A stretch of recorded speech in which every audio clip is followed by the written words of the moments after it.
This is Dr. Tiberius Rata and his teaching on Ezra and Nehemiah.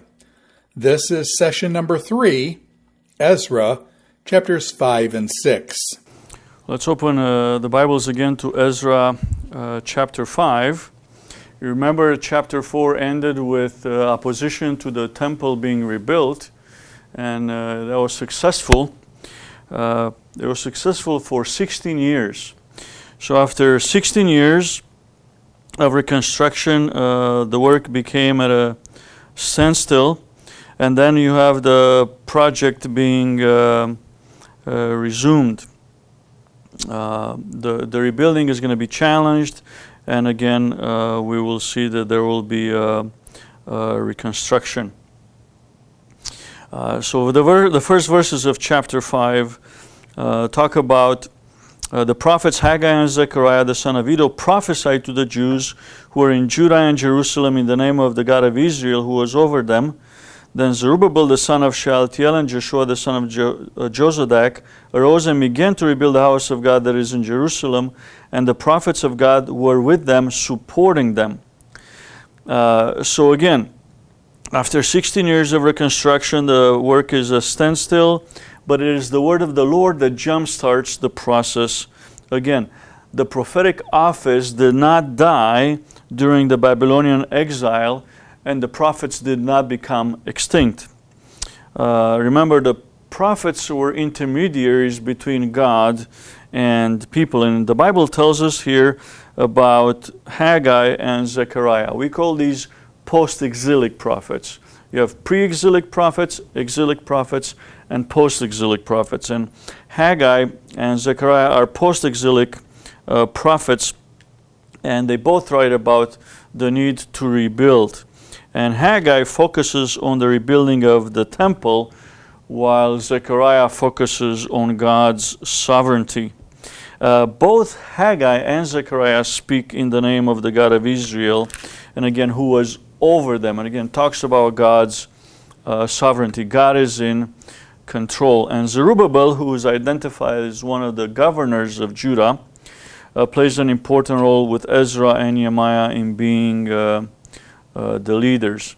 We see that in Haggai 1:1. Some people assume that Zerubbabel is not mentioned again because either he's removed from office or he dies, but again, we do not know why.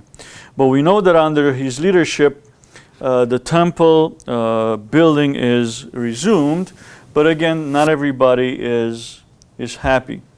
The rebuilding is challenged again. Starting in verse 3. The same time, Tattenai, the governor of the province beyond the river, and Shethar-Bozenai and their associates came to them and spoke to them thus: Who gave you a decree to build this house and to finish the structure? They also asked them this: What are the names of the men who are building this building? But the eye of God was on the elders of the Jews, and they did not stop until the report should reach Darius, and then an answer be returned by letter concerning it. So Tattenai appears as governor of the river, across the river. There is a document, a Babylonian document, that dates back to June 5th, 502 BC, where the name of Tattenai actually appears. He is the representative of the Persian Empire, and again, he wanted to make sure, like his predecessors, that these Jews are not rebelling against the king. But unlike previous times, the work doesn't stop. The Jews continue working even though there is opposition. And again, the expression here is beautiful. The eye of their God was on the elders of the Jews. Again, it's a figure of speech. When something is under the eye of God, means God watches over it. God is in control. God gives people success. God gives people protection and providence. So the Jews don't stop, even though there's opposition. So then the rebuilding goes all the way up to the king, again, there's the letter being sent to the king, in this case, Darius. This is a copy of the letter that Tattenai, the governor of the province beyond the river, and Shethar-bozenai and his associates, the governors who were in the province beyond the river, sent to Darius. To Darius, king, all peace be known to the king that we went to the province of Judah, to the house of the great God. It is being built with huge stones, and timber is laid in the walls. This work goes on diligently and prospers in their hands. Then we asked those elders and those to them, and spoke to them thus, who gave you a decree to build this house and to finish this structure? We also asked their names for your information, that we might write down the name of their leaders. So Tattenai and the other officials were what some scholars call imperial troubleshooters, armed with powers of punishment.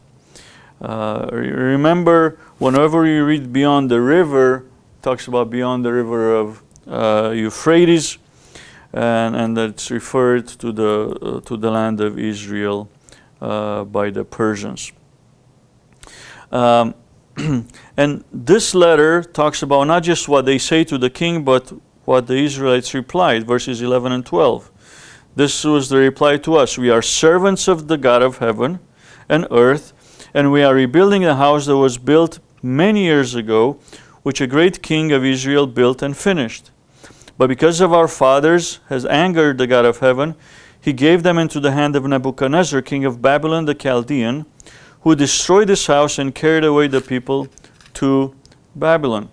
So the leaders of the Jews need to give basically Darius a short history lesson of why they are in the predicament they are. But also he reminds the king of the Cyrus edict, starting in verse 13. However, in the first year of Cyrus, king of Babylon, Cyrus the king made a decree that this house of God should be rebuilt. And the gold and silver vessels of the house of God, which Nebuchadnezzar had taken out of the temple that was in Jerusalem, and brought into the temple of Babylon, these Cyrus the king took out of the temple of Babylon, and they were delivered to one named Sheshbazzar, who he had made the governor. And he said to him, take these vessels, go and put them in the temple that is in Jerusalem, and let the house of God be rebuilt.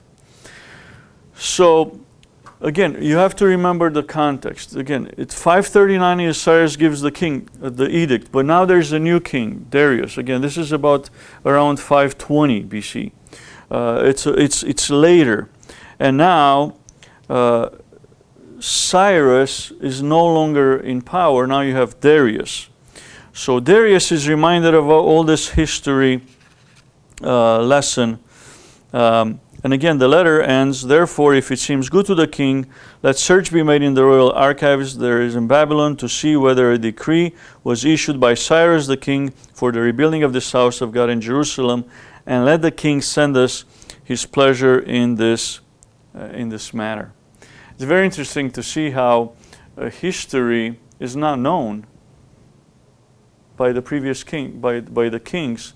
So they have to be reminded about what happened just 20 years or so before. So a period of 16 years have passed between the original attempt to rebuild in 536 and the resumption of the work under Darius in 520. So you remember that time frame. But since there was a regime change, Darius is asked to check the historical documents, and again we see God at work, and we see that in chapter 6 God moves the heart of the king again. Just like God moved the heart of Cyrus, now God moves in the heart of Darius, and we'll see that God's house will be completed and it will be dedicated, and the people will celebrate. So first, we see God moving in the heart of Darius, the king. Chapter 6 starts with, then Darius the king made a decree, and search was made in Babylonian in the house of the archives. And again, he found the record that talked about Cyrus, the king, issuing the decree. So verse 7, he says, he sends a letter back to Tattenai and says, let the work of this house of God alone. Let the governor of the Jews and the elders of the Jews rebuild the house of God on its site.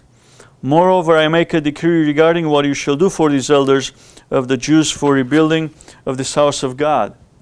Not only will you let them rebuild, the cost is to be paid to these men in full and without delay from the royal revenue, the tribute of the province from beyond the river, and whatever is needed, bulls, rams, or sheep for burnt offerings to the God of heaven, wheat, salt, wine, or oil, as priests of the Jerusalem require, let that be given to them day by day without fail, that they may offer pleasing sacrifices to God of heaven and pray for the life of the king and his sons. Isn't that beautiful?